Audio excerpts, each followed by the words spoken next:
izuzetna mi je čast da prigodom Međunarodnog dana arhiva mogu govoriti u ovoj kući, u arhivu, koji me vezuje 46 godina uzase i mislim da će me vezivati dok god budem mogao raditi i pisati.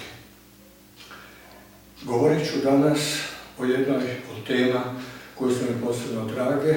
Radi se o povijesti, odnosno o gradivu koje stvara, tako kažem, povijest Labina, Labinske komune.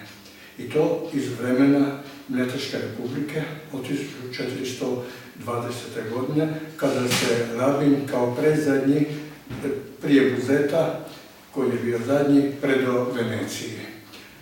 Arhivsko gradivo ovog bogatog fonda je nemjerljive vrijednosti. Govorimo kompletno o fondu, drugim riječima o fondovima koji su nastali i za vrijeme Mletačke uprave, ali i za vrijeme Austrijske, i za vrijeme Talijanske, naravno i za vrijeme novije povijesti. Međutim, govorim ja danas samo o Mletačkom razdoblju. Bogat je taj arhiv matičnim knjigama, bogat je knjigama bilježničkim, a ja bih rekao posebno vrijede dvije knjige privilegija labinskih, s time što je jedna izvornik, druga je prijepis, ali u tom prijepisu opet ima nekih kasnije prijepisa koje izvornik nema. Danas ću govoriti o zapisnicima Vijeća Skupštine, Vijeća Labina. To je posebno bogati fond.